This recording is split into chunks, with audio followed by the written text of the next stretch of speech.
give a few minutes for our students to come in. I think most of them are probably just finishing up classes at 4 p.m.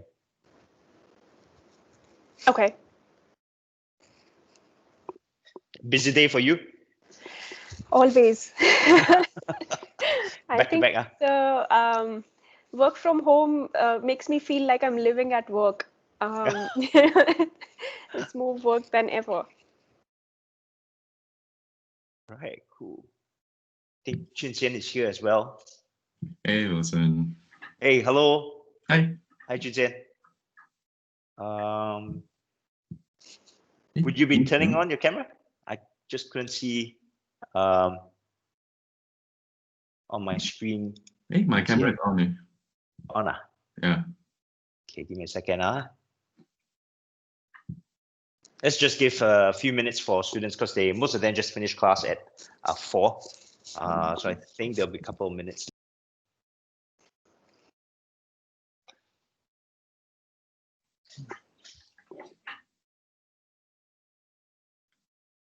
Hey, Wilson. Yes. How are we supposed to do this again? I can't remember already. Okay, I see you now. Awesome. Okay, so what we'll do is we'll have an informal chat. I noted that you sent me some slides. So as we go through the questions, I think we can flash the slides with that has your pictures as well, and then we'll have an informal chat, and then we'll go on for about 40 minutes, and then the last 20 minutes, I think the students will have some questions for you all, and then we can just all have a chit chat. Okay, can. So I guess mainly sharing, and then keep it casual, mainly informational, and then we can go with the flow. If you need the photos, I can show. I guess maybe but as and when and then okay. Just check your call to action is like Office of Entrepreneurship Development, and to encourage the students to participate in the IDA Entrepreneurial Challenge. Yes, that's correct. I got some slides later on as well. So I'll flash it as we approach there. Okay. Students, for those who are here, just a heads up, at the end, right? I'll request for everyone to just turn on their cameras. We'll take sort of a quick selfie, just for memory's sake. And then I'll end it. But this will be towards the end of the session. Okay. Okay. I think we are about there already. Let's begin. Hello, everyone. Thank you for attending today's Republic Poly Entrepreneurship Talk Series. My name is Wilson. I'm from the Republic Poly's Office of Entrepreneurship Development. Right, this is part 1 of 2 fireside chats featuring SG Innovate startups in the supply chain space.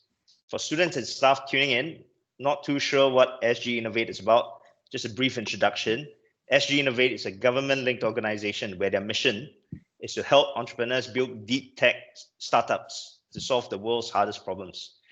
So when we were looking for speakers for this talk series, we quickly identified SG Innovate as a strong partner because we wanted our students to gain exposure to topics like deep tech, supply chain, because it seems as though there are amazing opportunities out there in these areas. I mean, we always hear things like, wow, smart nation, industry 4.0, disruption, almost every day, and everyone seems to know what's about, or at least they pretend they do so, right? So SG Innovate said, oh, you got to invite Nidhi and Junxian to your show. Both of them are very knowledgeable in this area, and they will be willing to share some of their personal experiences with RP students as well. So without further ado, I'd like to welcome our speakers in our panel today, Nidhi Gupta, co-founder of Portcast, and Junxian, co-founder of Moovaz. Welcome to the show. Hi. Thank you, Wilson. Okay, let's start with an introduction about yourselves and your startup. Nidhi, would you like to begin first? My name is Nidhi. I run Portcast. We predict how cargo moves across the oceans. And to do this, we use machine learning and various advanced data sets. And we provide this information to the largest logistic companies, manufacturers, and retailers so that they can manage their supply chains much better. My background personally has been in logistics. I worked for DHL for a decade in Singapore. My roles were all Asia related. I did management consulting, business development, and strategy roles. And that's where I kind of got excited about the opportunity that technology has in this industry, which is still very traditional. So happy to be here and share what I can. Awesome. Thank you for that. Could you share, what's the kind of problem that Portcast is solving for your customers? So if you think about companies like Amazon and Alibaba, they are no longer just e-commerce companies. They are really becoming logistics companies. They have strong last mile capabilities, and now they're buying shipping licenses, they're buying planes. So they're really going to be another DHL, but better than a logistics company. And what they do better is that they focus on return on investment on their assets, not just bigger assets. And how they do that is by making sure that they can use data more effectively, internal as well as external data. The problem in the industry is that data today is very static. So because we look at ocean movement, ships can change the route that they're on. Ships can change the schedules, the ports that they're going to visit to. There can be external disruptions like weather, congestion, port blast at Beirut. There could be COVID-related impact in terms of ships delayed. All of this external disruption is not managed by the existing static data. So and if decisions are made on data that we can't trust, then we're making wrong decisions and we're losing money. We're spending more on port charges or buffer inventory or lack of productivity, etc. because of this. So what we do is that we orchestrate data from various sources like satellite data that comes from ships, weather information. We look at congestion at any port in the world. So we can cover almost 99% of the ports in the world, and then we can say what is the actual arrival time when a ship is actually going to arrive, and not just the ship, but a cargo on the ship. And what that does, it allows a manufacturer like an F&B company or an electronics manufacturer to basically be able to trust the data that they're seeing and then change their decision making. So that's what we do. Wow, amazing. Thank you for that. Junxian, would you like to go next? Yeah. Hi everyone, my name is Junxian. So I'm a CEO and co-founder of a company called Moovaz. So we are about a 2.5-year-old company. So I guess consider like a startup. Yeah. Let me see what else about it. Okay, so Moovaz basically, I guess to end users, right? What we do is that we are kind of like the Uber of cross-border relocation. So let's say if you're in Singapore and then one fine day you decide to relocate or to move to, I don't know, like Estonia or Croatia or something, right?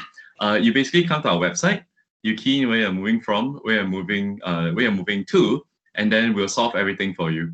Yeah, so it's complicated because when you're talking about cross-border relocation, like there are many different parts you have to orchestrate.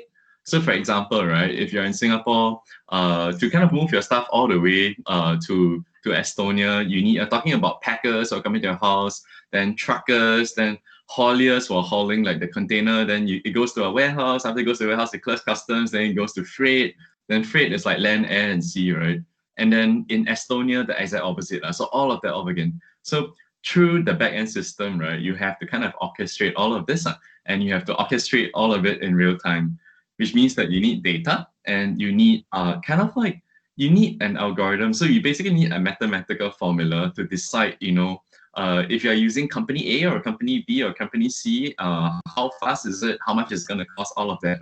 So kind of think of it like e-commerce, right? If you use Shopee or if you use Lazada, they can give you, your stuff is going to arrive from this date to this date, $1, or you can choose to arrive from this date to this date, and it's maybe $2.50 or it's free, right? So all of that, right, you kind of have to pull a lot of data and then solve it, and then give the options or the answer to the customer.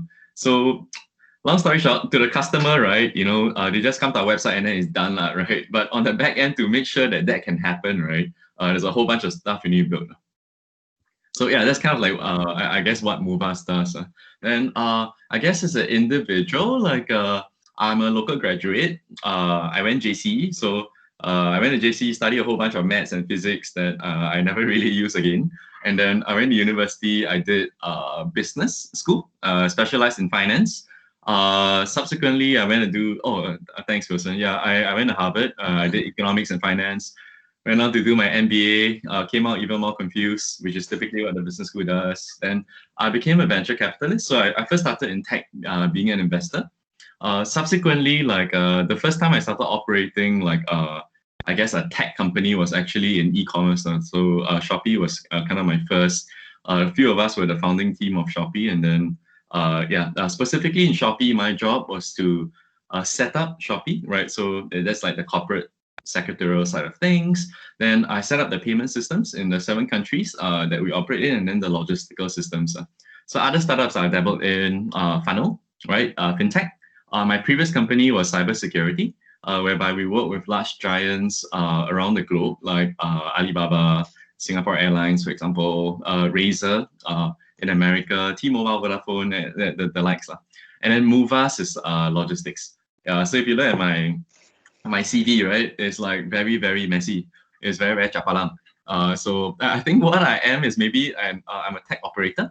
Yeah. I think something that I'm fairly okay in is solving problems, and I solve problems with a commercial understanding of what is worth to the economy.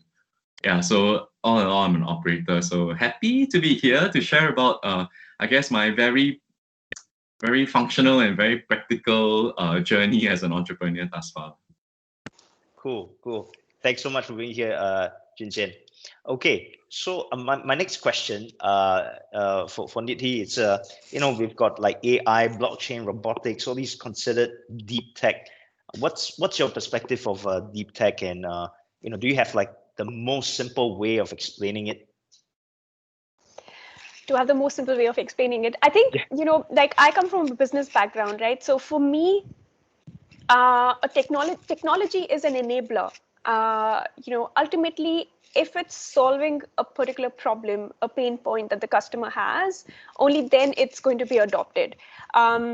If we're just talking about fancy terms, AI, blockchain, etc., and entice the customer, get them excited, they might actually want to know more about it because these are fancy terms.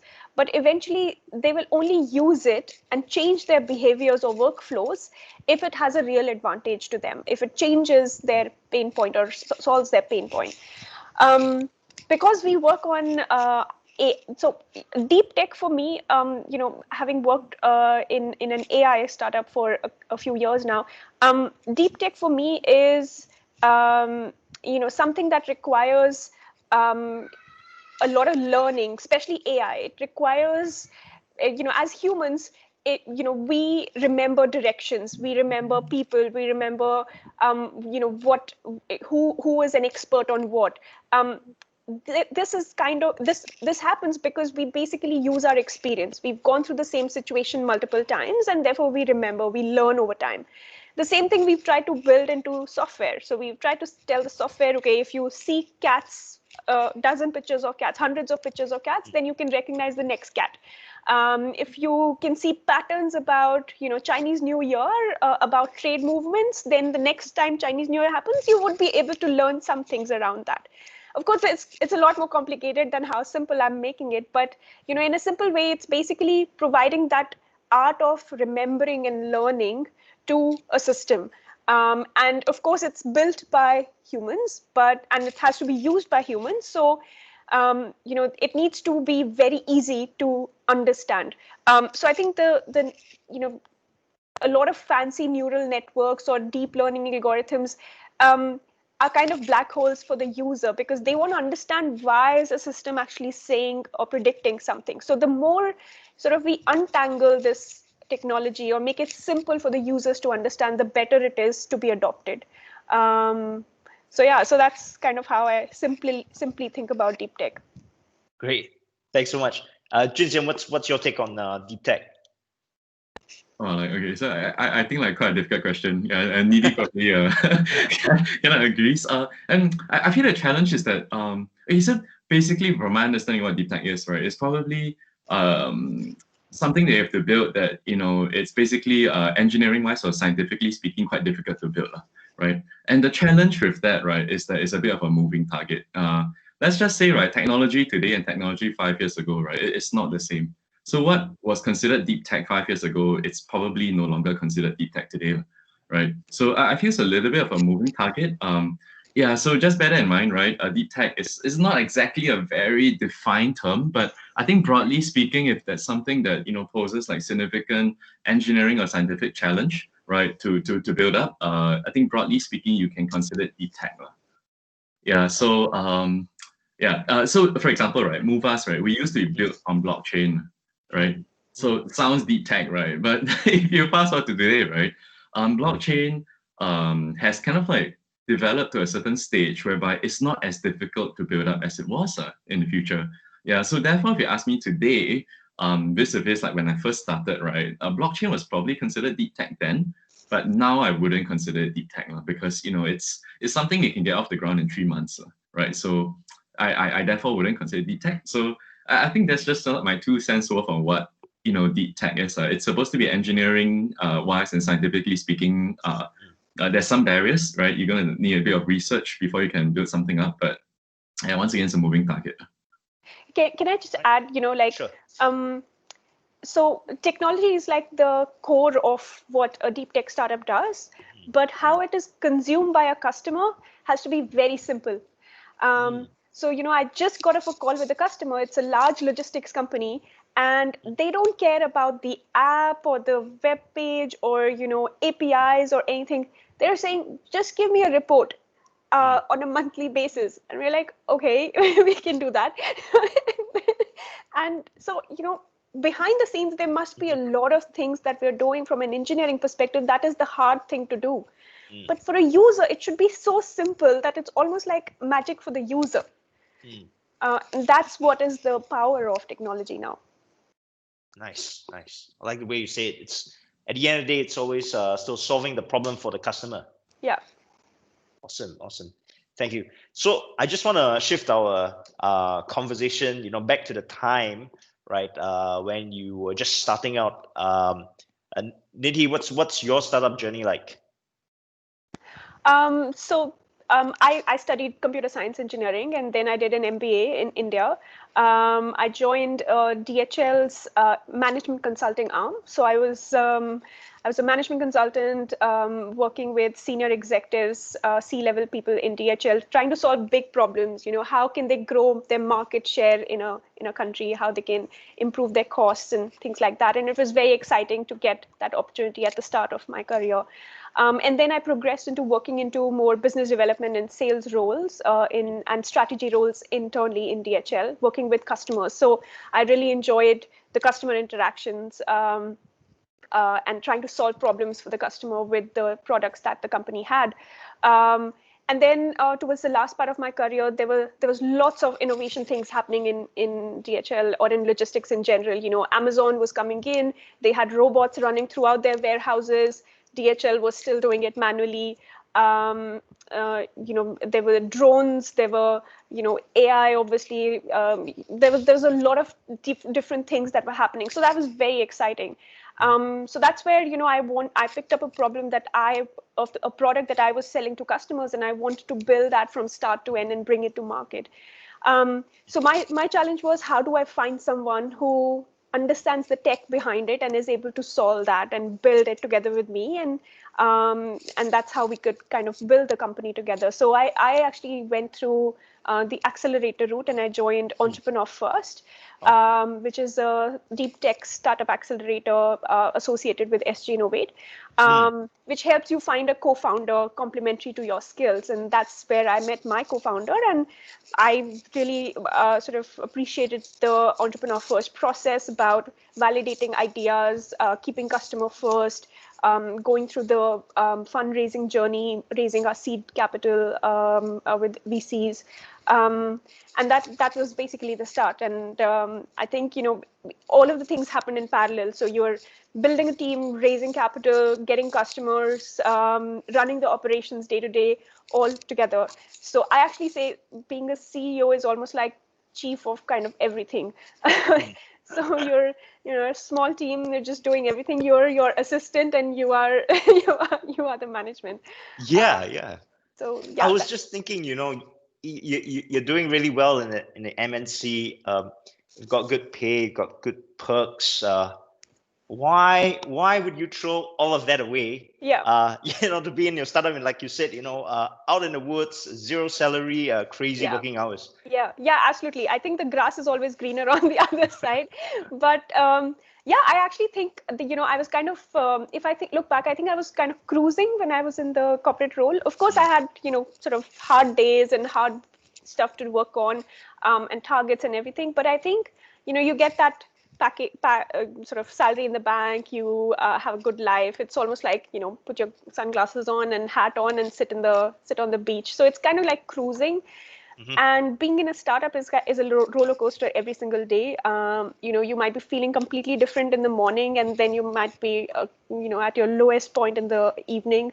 And that's a daily thing. You're dealing with so much fire and kind of fighting it all the time. So yeah, it's. I don't know if it is a rational decision to have done this. um, I think, there's never a right time to do anything. Whether you're right out of school or you're well into your career, there's never a right time. So one, I think, looking back, I think things happen for a reason, and I see life as a collection of dots. So I, got into logistics. I understood customers. I understood how to build strategies. And then I got into a startup which is in logistics, and I had a computer science background. So it kind of all fell in place. And you don't plan it so much ahead when you're actually going through that journey. So I think it happens. It was, not the most rational decision, but in hindsight, what I have done in the last couple of years, I would have never gotten that experience in a corporate environment. Right. You grow so much more as a person. You understand so much about yourself, running a business, building teams, building products. Corporates don't give you that flexibility and experience. So I think, great decision eventually. What did your family say when this? So I think that's a big part in why I'm doing this. So I'm, my husband was very supportive, and he was like, if this is what you want to do, then, by all means. And I think unless you have that family support, right, like it's very hard because it's a very hard journey. So yeah, I think that's very important. Yeah, obviously, it's harder to explain to parents than people your age. So parents don't really get it. But like my parents are in India, and they were like, oh, every day in the newspaper we see that this startup is raising so much money, and this startup is becoming $1 million company. So, everyone wants to build a startup. So I was like, not every startup actually succeeds. So that's also a myth you have to break. Speaking about challenges, what were some of the challenges you faced? As a startup, I think three main things. One is getting the right team in place. It's a hard thing. Hiring is the hardest thing. Managing, getting good talent and retaining them, and like keeping them motivated is the hardest thing. But once you have a great sort of A-level team, that's when you have more chances of the startup succeeding. The second biggest thing was, it seems like fundraising is easy, but it's a long cycle. It takes a lot of time. You have to, generate that interest, sell the story well, but also go through the whole due diligence process, speak with multiple VCs. So it's a hard journey. I actually really enjoyed going through the whole process, but it's not so easy. So, you have to kind of invest time. It's almost like a full-time job. And the third thing, obviously, building the product that the customers want. So you can't build a product and expect it to sell. You have to constantly iterate with what the customers need, and you have to really listen to what the customers are saying, and then make sure you're doing that thing. And this is not a one-time thing. We did it again as a team last week to reiterate, okay, what have we been hearing from customers? Are we doing exactly what we are hearing? So I just wonder if you could share, like you mentioned last week, you just had to, almost like reiterate and do it again. What's your kind of mindset, when say your customer, then it seems like they're not really interested in that product that you spend so much time developing? No's are not always bad. You have to kind of understand why the customer is saying no. Maybe they're not the right segment. Maybe the technology is not ready, or it's not the right fit. Maybe the problem is not big enough for them. But then you have to think about which are the other customers who are saying yes. What is the difference versus this customer? And like, do you need to change something on the product or the sales approach, targeting approach, to then get more yeses? So I think that's a constant journey. Like, you obviously get disappointed, like if you have been spending a lot of time with those customers, but I think you have to kind of keep moving on. Thanks for that. Okay, I'd like to move on to Junxian now. I think I've got some the slides you sent me. There's some pictures. If you're okay, we can go through them. Sure, I mean, you guys want to see. Right. Picture says 1,000 words, right? Yeah. Let me bring it out.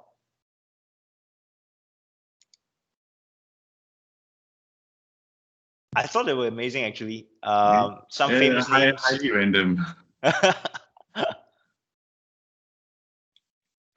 Okay. Oh yeah. So I guess like similar to Nidhi, right? Like I'll say maybe the entrepreneurship journey is tough but extremely rewarding. I mean, let's just cycle through what these random photos are, right? So I mean, had a lot of fun, right? But obviously there are two sides to that coin. Okay, so this is Alibaba, right? Once again, Alibaba's our client. So this is Hangzhou. This gentleman here, and this is actually my team. So we hired international people. Yeah, so we have quite a diverse culture. So this was actually in Rotterdam. And okay, on the right, right? Yeah, the one on the right. Okay. You can just cycle through the photos. Yeah, so this was in Australia. We were kind of like taking some form of investments from the Victorian government. The picture on the right, this is actually my American investors. Yeah, they are investors in like Airbnb, Zendesk, Slack, with Xiaomi, like quite solid one. So this was actually, we went to watch like the Golden State Warriors together. This is in California. NBA. Wow. Yeah, NBA. Work hard, play hard. Nice. So how was your journey like? Was it like did you start like being a super optimist and then and you were cruising, or was it more of like ups and downs?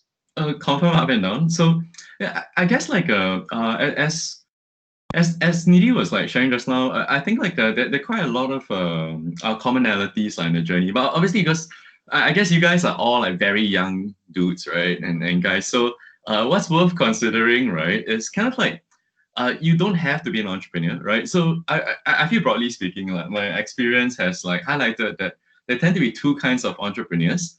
Like the first one, right, is that inside, right, you want to be an entrepreneur, like one kind of feeling, right? Then you say, wow, okay, I look forward to the entrepreneur lifestyle, right? So let's go and therefore find a problem to solve, so that I can do a startup, right, and be an entrepreneur. Then the second kind of person would probably be a little bit like what Nidhi shared, right, whereby from their professional experience, right, as they work, they realize that there's a problem in the industry, and functionally they experience that problem for an extended period. Come a point in time, right, they're like, they get a bit frustrated and say, hey, if no one's going to build a solution, right, I'm going to build a solution. So I broadly see two kinds of entrepreneurs. So given, I guess, you guys in RP, right, you are likely still students. Therefore, you're at that point whereby you can decide, right, whether you want to be an entrepreneur or not. Just, I guess, like know why you're choosing to be an entrepreneur or why you're choosing not to be an entrepreneur. Yeah, in Singapore, actually, both are okay. Like Nidhi also shared, like the corporate route is not the wrong route, right? But you just need to be, how to say, kamwan. You have to know why you're choosing the corporate route and be happy with it, or you have to choose the entrepreneur route and be happy with it. So for me, maybe the first business I started was actually F&B. Yeah, so nothing to do with like tech. I started like a cafe, year two, sem two of my undergraduate studies in NUS.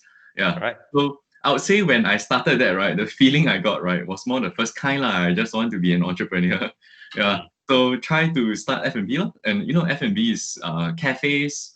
Okay, it's not difficult to start a cafe lah, right? Just figure out, you know, how to cook some food and figure out how to market it and package it nicely, then see how much you can sell lah.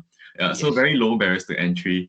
Obviously that was like very difficult to make work, but the lessons that I learned there, I guess, formed the foundation of like my future entrepreneur journey. So exactly like Nidhi said, right? Like you have to figure out what your customers want. You know, how much are they willing to pay?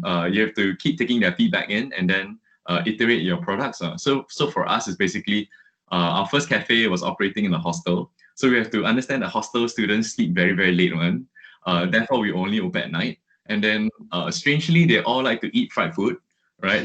The more unhealthy, the more happy they feel. So, you know, put a lot of mayonnaise, put a lot of chili, that kind of thing, right? So really, really talk to your customers, understand what they need, and then figure out how to deliver what they need to them, right? At the right price.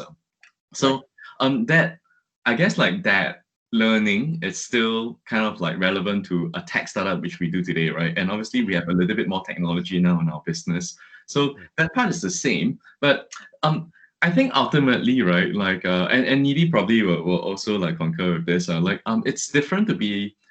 It's not the same thing being entrepreneurial and being an entrepreneur. Yeah, you can be entrepreneurial and you don't have to be an entrepreneur, right? Like you, entrepreneur is kind of a career, and then being entrepreneurial is like a spirit. Yeah. So, for example, right, Nidhi also shared that as she was working in DHL, she was already in a department whereby her job was to be innovative and solve problems, right? If you ask me, right, that is the entrepreneurial spirit, right? Whereby, you know, there are a whole bunch of problems, and if there are problems, you need to be the solution, right? So just make sure you continuously solve problems. It's not different in a startup, right? Whereby, but we solve different problems. So once again, you know, you guys can all be entrepreneurial. You don't have to be an entrepreneur. But if you choose to be an entrepreneur as a career, then yeah, just be sure why you chose it. Yeah, it's not always rosy, right? But if it works out, it works out well. So personally for me, like I actually calculated the expected returns of my life journey as a corporate and my life journey as like an entrepreneur. Yeah, without boring you guys too much with the maths behind it, to me the final answer, right, which was ultimately a net present value, was that I should be an entrepreneur. So I'm not sure if I was trying to bluff myself or what, but like basically that helped me kind of like commit to be an entrepreneur, because being an entrepreneur, yeah, I mean everything's burning, right? There's fires everywhere, so you have to be like pretty sure why you're doing what you're doing. Awesome. Thanks for that. Yeah, seem like a very scientific and precise kind of guy. Practical, okay. So I'm looking at the pictures and I'm noticing that, you know, everyone is very happy, you know, all smiles, but beneath the smiles, you know, what were the challenges that you faced? Well, so I guess because it's a photo, everyone's smiling. Very seldom we don't smile. Yeah, but yeah, I don't know, like there are challenges big and small, right? But I would say the biggest challenges very similar to Nidhi. And if you guys are thinking of being entrepreneurs, then for your kind consideration, when you first start up like a company, right?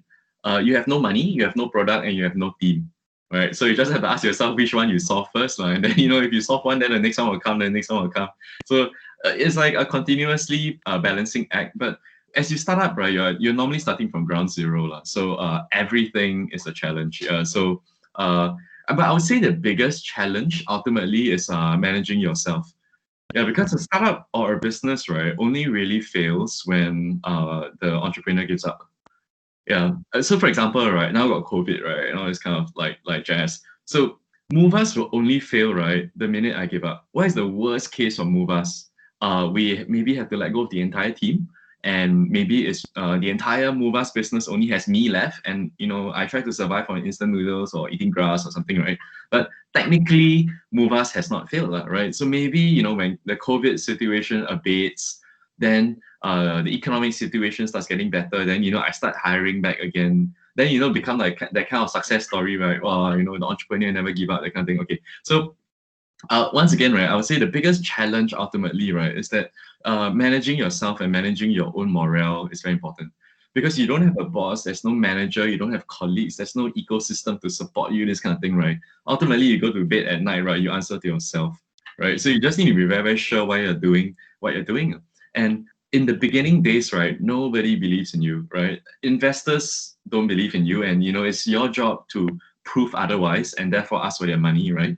Your parents, right, asking what are you doing with your life, and then your colleagues don't even trust you, and then your employees, right, every day also ask you, what is my strategic direction? What's my strategic direction? How come you keep on changing strategic direction? So you just have to imagine a world whereby every day is like that, right? Like you need a certain kind of like stability of character, right, to be able to consistently represent what you believe and go to work each day, right? Because all of these people, every day they're looking at you, and they need you to be stable, because the minute you're not stable, right, then the whole shit starts shaking, right? So yeah, I guess the simple answer to Wilson's question is really the biggest challenge probably is like self-management as an entrepreneur. What do you tell yourself in those down times? Oh, yeah. So what helps me, like, I've been all through all these downtimes, and like, share like sad story with you all. So like, when I was younger, right? Once again, I did F&B, right? We have 7 outlets, right? But also, I still run F&B, so thank God, right? They're all surviving. So we must be doing something right.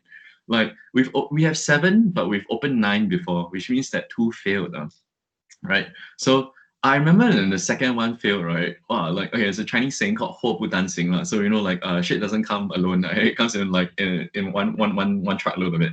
Okay, so like what was it? Okay, so we had this Japanese restaurant at Raffles Place, and it was opposite where I worked at, right? So I when I was running my F&B, similar to Nidhi, I was trying to discover myself, right? You can do anything you want, right? But what should I do, right, as a young person? So I was trying to do more things so that I can understand like what I personally find fulfillment in doing. So I was working and I was running the business at the same time. The Japanese restaurant ultimately did not work out, and we were like hemorrhaging money. Well, extremely stressful, right? So that's like, that's when you really start asking yourself what you doing with your life, lah. So when that happened, I think I fell into like very, very low confidence, very, very low morale. Then my parents all scold me. Like I was like, had to like borrow money, run out of savings. Then my girlfriend also leave me. Like, why everything just come together, lah. So like so that's kind of like the sad story, and I think they trigger one another, right? Whereby when you are in a period of low morale or low confidence, you make very bad decisions, or maybe you are not such a nice person to hang out with anymore, right? So all of it kind of like reinforces each other. But when things like that happen, right, there are one of 2 things that can happen that can help you get out of it, right? And the first one is you go to sleep, then the next day suddenly you wake up, you feel damn positive about yourself, which is very unlikely, right? So the second thing that can happen, right, like practically speaking, is that you force yourself to do an action that pushes you in the right direction. For example, right, like we all want to lose weight, right? All of us think we're fat. I don't know why, but it's like kind of like a global truth. So you can either like feel very sad about it, then you go to sleep, then you continue to eat, then you go to sleep, right? Then it kind of like goes downwards, or you can force yourself to go to the gym, right? So in a similar vein of thought, right, for being an entrepreneur, right, even though you feel very, very like shitty about yourself, right, and everything doesn't seem to be working, there's fires everywhere, right, the most practical thing you can do, right, is to do something, right? You have to force the action out, and then you do 10 actions, right, only 2 will work, like 8 will still fail one, right? But the 2 actions that work, right, gives you a little bit of hope, right? It gives you a little bit of validation that, okay, it's like going to the gym, right? It's going to take a little bit of a long time, right? But suddenly you feel that, okay, something is happening, right? And then with using kind of like leveraging on that encouragement, you continue to do more, right? You go to the gym a little bit more. Yeah. So I feel that is like a very important thing to kind of like take note of as you go into like that spiral of like kind of like low self-confidence. The only practical thing that is within your control to do, right, is that you have to force out an action. So yeah, so for me, like, I guess as I face these challenges, like I'm very, very practical and very, very deliberate about the things I do. So I know that the way that I solve that problem, right, is to take action. Nice. Yeah. Great. Thanks for sharing that. Wow. This Tan Ming Liang Razor, right? Oh yeah. So Mei Liang's a friend. Wow. Yeah, and then like Korean investment partners on the left, they are the Temasek of Korea. So yeah, like basically our entrepreneurship journey has brought us worldwide. And yeah, like we've had many very very fun encounters. So for example, right, an investor in our company, his name is Tony Fadell. Tony Fadell is best known for being the inventor of the iPhone, right? So the question is like, we are a Singaporean company, right? How come we can get this kind of this level of global inventor to be your investor? So to convince Tony Fadell, right, to become our investor, like my partner and I flew to Paris. It was like a closed door LVMH event for high net worth people. Then we started like selling him the company in the toilet. Yeah. So legit. So like I mean, like, out of 10, one will say yes. I think we lucked out, and then like Tony Fadell said yes. So if you Wow. Google it, you'll find it. Like it's on like on Fortune, it's on Bloomberg, it's on like Wall Street Journal, and all of those global publications. So yeah, so Min Liang was actually one of that. This was actually in San Francisco, in South Park, where they have their headquarters. Yeah, but it's brought us around the world. Amazing. Wow, if I had a chance to meet Ming Liang, you know what question I'll ask him? Oh yes. I'll be like, oh, hey bro, got discount or not? Yeah. I mean, it's like, the razor products are so expensive, right? Their profit margins must be quite decent. Not bad. I think they've created a very strong brand, a very strong following. People are loyal to the brand. So yeah, he's done really, really well.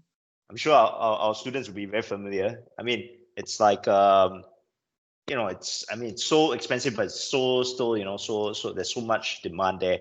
And I was thinking about this, to share with you, I'm a lecturer in RP, right? And this is a concept that sometimes I struggle to get through to my students, right? Like our conversation would be, typically, I would say like, oh, tell me what's so unique about your product. Typically it's some sort of apparel, and then the students will say, oh, because it's cheaper, right? And then full stop. And then I'll be like, oh, cannot lah, cheaper. If it's cheaper, then your business model don't work, right? You must be like Razer. You must charge expensive, so that your profit margins are there, So then, our RP student, they all very street smart, and then they never give me face also, no. So they straight away they tell me, you easier said than done. Then you show me how to do lah. Now wow, okay, you wait lah. Let me call my friend. So I call my friend, so Junxian and Nidhi. That's why you're here today. Any thoughts on this? How do you develop a business model so that your business can be profitable, and sustainable? Maybe I go first, then maybe a quick one, and maybe I could like invite Nidhi to share her point of view as well. But for us, like yeah, correct, like kind of like there's an x-axis and a y-axis, right? So kind of like the ideal place to be in is like high price and high volume, right? You can sell a lot of a very high price item, like the iPhone, right? Or like kind of like the Razer products, where it's going towards. Razer didn't start there. Razer actually was like all gamers are gamers, right? So their market was actually a very niche market. It was a gamer market. So it used to be high price but low volume. But after they listed, right, they started spreading their brand, whereby now they are becoming a mainstream brand.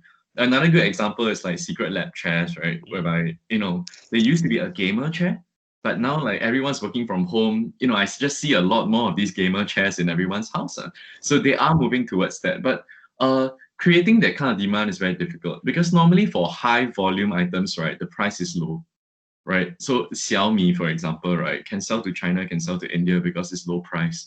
Yeah, so there's no kind of like elegant answer to this, but we all know the ideal is high price, high volume. But typically, right, the journey is that you have to start somewhere. So you either like Razer, start from a high price, low volume niche market, and then you find a way to grow into the mainstream market, or you do the opposite, kind of like maybe like what Toyota did, right? Whereby Toyota used to be like a mass market car.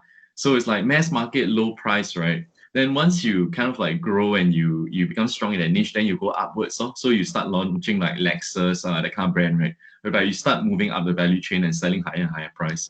Yeah. So I guess like in summary, right? It's not easy to start as that, but you need to kind of figure out step one, then step two. Yeah. Nice. Maybe just a couple of things to add from my side. One, if you just focus on being the cheapest product, then someone else will come in and be the cheaper product than you pretty soon. So that may be a short-term value proposition, but then it's not going to be sustainable. So I think that's where it's very critical to have, to really understand the pain point of the customer and to create a value around it. And it could be about how it saves time, how it brings more revenue, or how it saves costs for the customer. But can't just be about being the cheapest in the market. It could also be about how what's the customer service levels. So I don't know, with Grab or Uber, it's about, okay, what's more available, because the pain point is I need the cab as fast as possible. So it's about how they can make it more available and in the best possible price. And then, customer service maybe plays a part as well in terms of how good the experience is. If it's just about cheap, then maybe sometimes comfort may be cheaper. So, and there could be another cab company coming in. So, yeah. All right.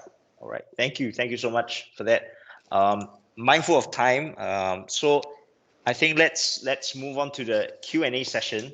So students, let's have a chit chat. You can either post questions on the chat channel, or you can unmute yourself and ask our guests directly. So yeah, who would like to go first?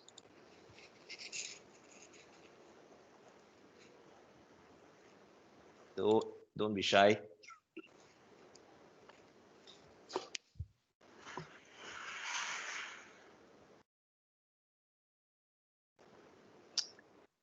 Or maybe I'll start since.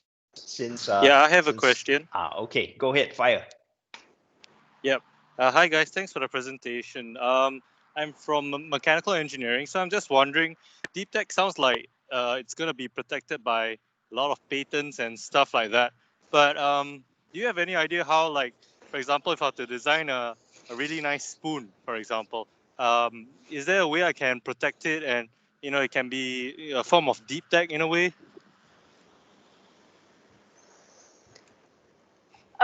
Protected without patents, are you saying? Yeah. So, for example, a mechanical design, like I think it's difficult to make deep tech,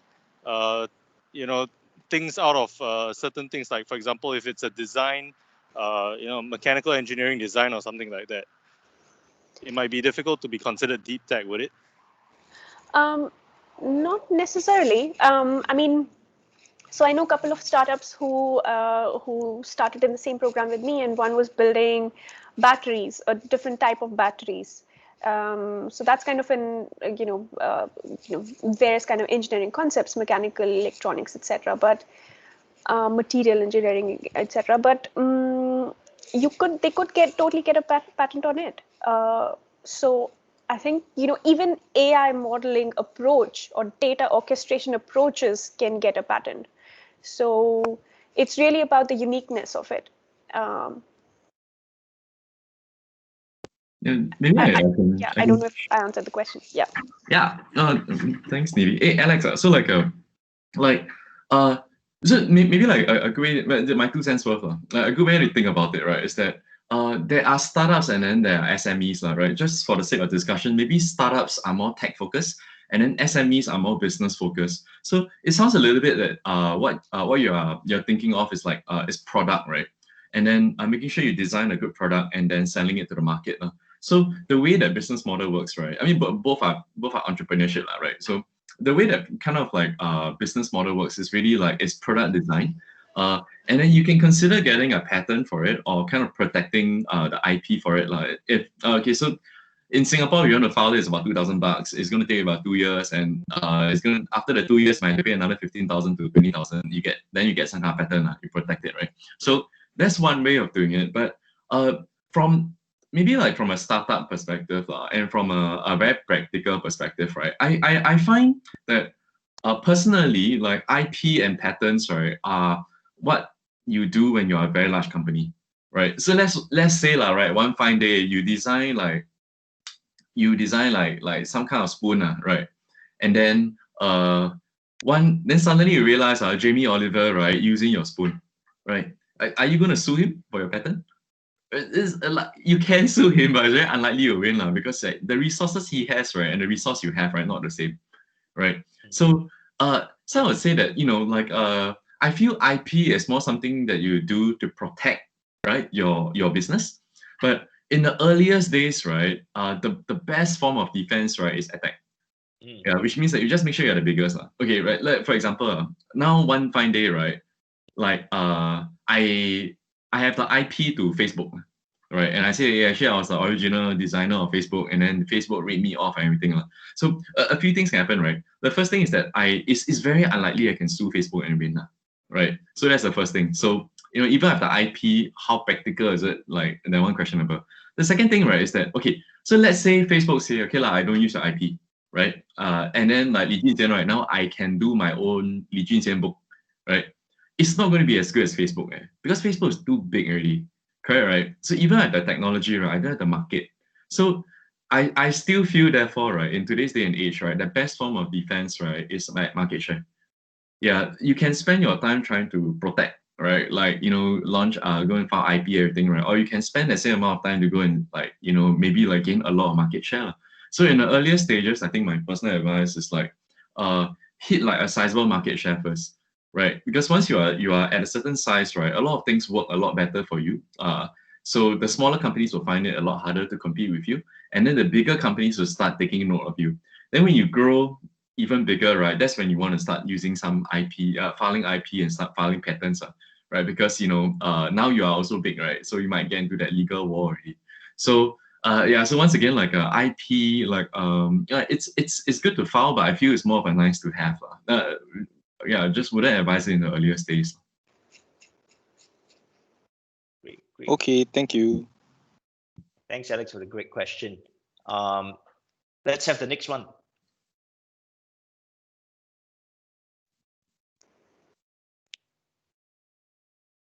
Students, don't be shy. I see quite a few familiar names. Some of our students are under some entrepreneurship courses and programs as well. So some of them are actually at the midst of developing their products and services. Hey, Wilson, there's yes. I think there's someone posted on the chat, basically, a question. Okay. Yeah. Sorry.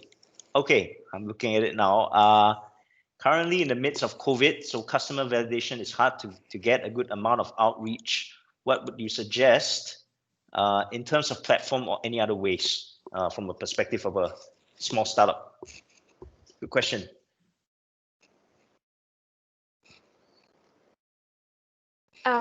My thoughts on this, I think, that doesn't really stop any validation. I think what is critical is to understand if you know who your target customer segment is. I think the key thing is to figure out what are the ways they're consuming the information, or what are their watering holes, what kind of sites do they go to, how can you best get access to them. And then it could be landing pages, it could be LinkedIn requests if it's a B2B opportunity, if it could be about sending out, doing content marketing, creating buzz about something. So I think there could be multiple ways how you're doing that, and then you can have the key is to understand if that is a real need for the customer and if they're willing to pay for it or not.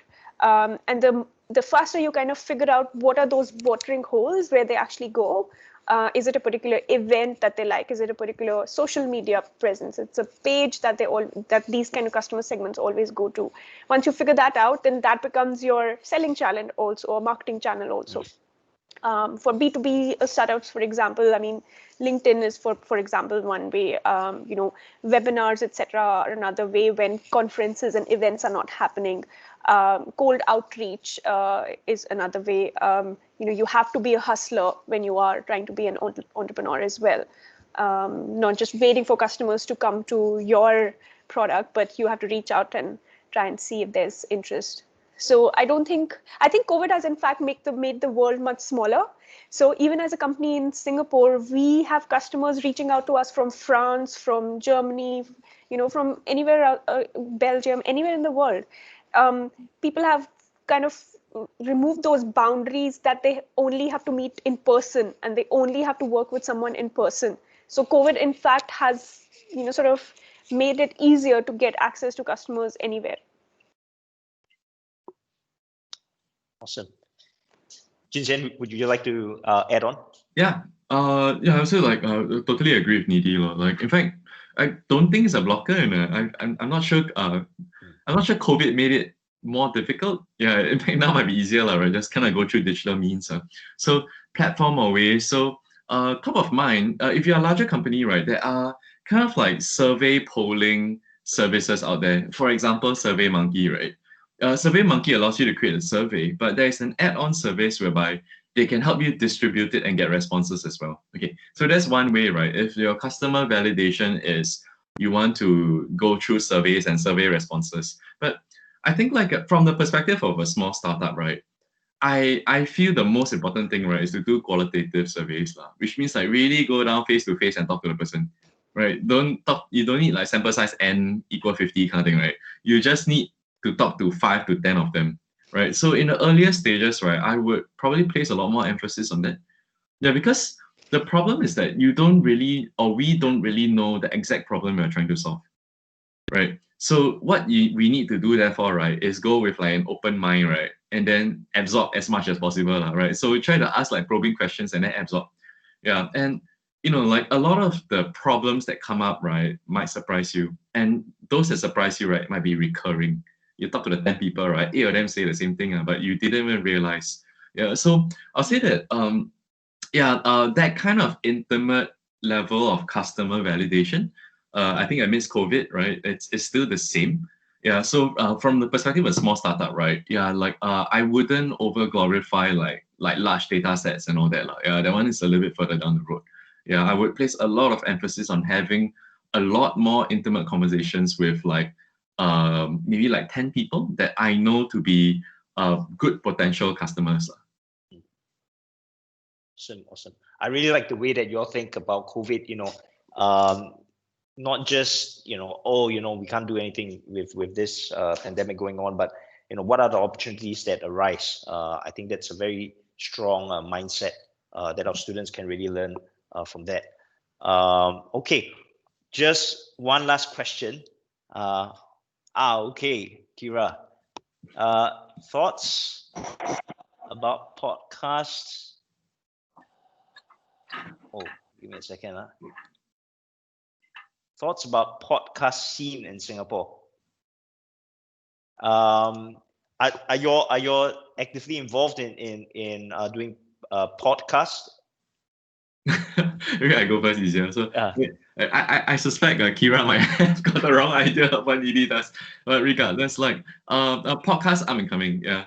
And but I would say it's up and coming again, right? It's not new, but I think the formats have changed. So there are quite a few startups, for example, like Tiger Hall or what have you. I feel now the podcast scene is getting more structured. Yeah, and there's a lot more efficient tagging done to it. And the implication of that is that if you tag podcasts like comprehensively and correctly, it's a lot more searchable, right? To people like you and I, where we Google, we have a higher chance of discovering it. Yeah, so I'll say that the podcast scene is coming up again, primarily, I feel, because the tagging systems are a lot better and it's a lot more discoverable to mainstream people like you and I now. For example, Spotify, right? You just have to go on Spotify. There are a lot of podcasts there. And because the tagging is done well, you're likely to find what you're looking for. Yeah. Nidhi, would you like to add on? I think I'm not the consumer of a lot of those podcasts, but what I do consume is like anything related to startups in terms of podcast information. So it's a selected few. Recently, I was actually invited on a podcast by someone from SAP, whose role in SAP is a futurist. So that was very interesting for me. So the person basically had been kind of flying all over SAP countries and conferences to talk about what the future of technology looks like as SAP sees it. And since the since COVID started, he's basically started doing podcasts, and he does about 3 podcasts a week with various sort of innovators, tech entrepreneurs, etc. And then he professionally done setup and posted online. I think there is a lot of content online now. It is becoming it's really of course searching for the right content that you want to know is harder, but also for someone who's on a podcast, who's talking on a podcast, it's very important to bring across key messages or something different that would be interesting for people, to personalize the content for the kind of audience that you're talking to, or to have a unique insight, not just selling what you do. And only then would that podcast be interesting for someone else to listen to. So it's like, too much online content is also an issue. Okay, thank you very much. I think I've got to close up because mindful of time now. Could I invite every one of the students as well to switch on the cameras? We can do a quick picture shot, just for memory's sake. And then, we can call it a day, and I can round up I can share some last words from OED. Students, can you turn on the camera, and then we can have a quick photo shoot, please?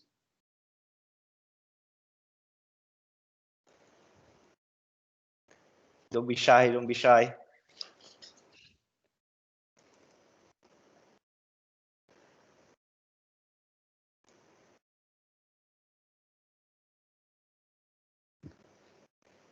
Okay. Hello?